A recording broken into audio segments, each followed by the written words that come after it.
Data is the lifeblood of this digital economy.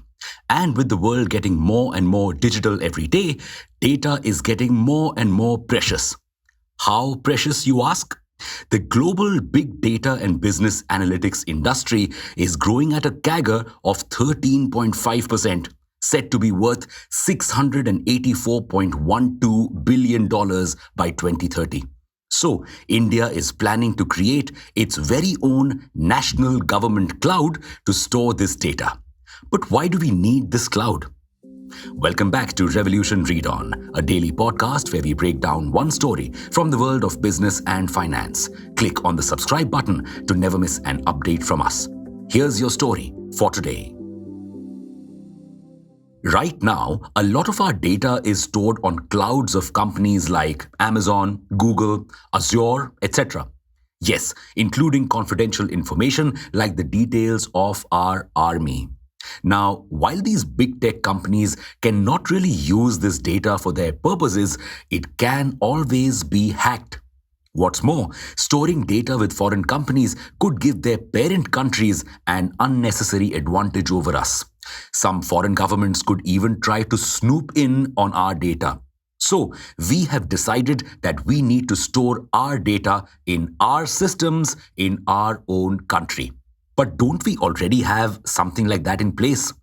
Well, yes, we have Meghraj. Kudos to whoever named this project, which is a national cloud initiative.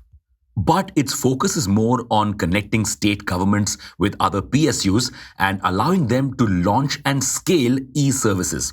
For instance, 1,095 hospitals across India have joined an e-hospital platform hosted on Meghraj.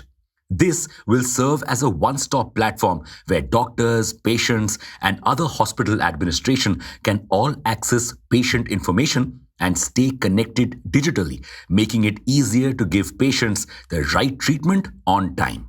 This new cloud initiative focuses more on controlling the storage of data.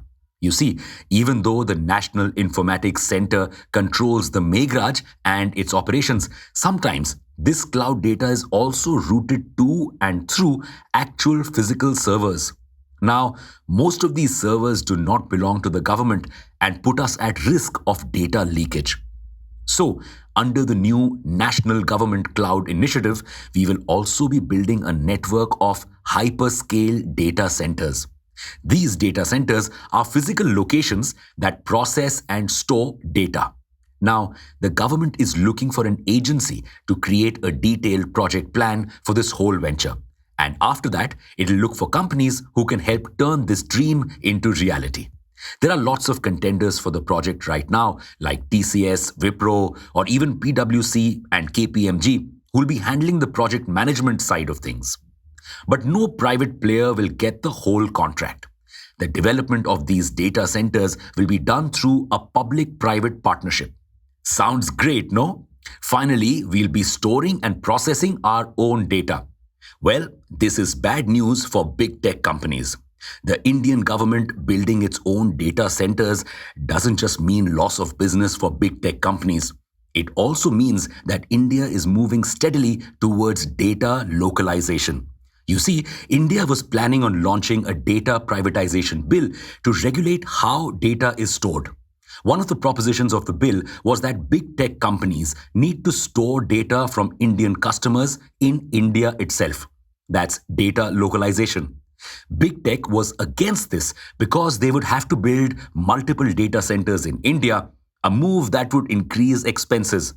For the time being, the bill has been scrapped and a new one is being drafted. But this move shows that new bill or old, data localization is still going to be an important theme for India. And why not? Several countries have created similar laws to protect big tech from preying on sensitive data. India is lagging behind in this space. It is high time we buck up and take control of our own data.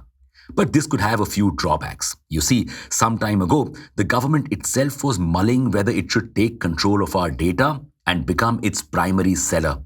This could be pretty dangerous for us.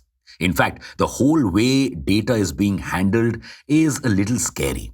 Every time you're on the internet, you're giving away details about your life to strangers who use it to sell something or the other to you. There's no way it is going to stop because big tech or the government will always find a loophole. So, should the government create a system where we are paid to give our data? And for now, it's a wrap. Thank you for listening to this episode. We'll be back with more tomorrow. Until then, read on.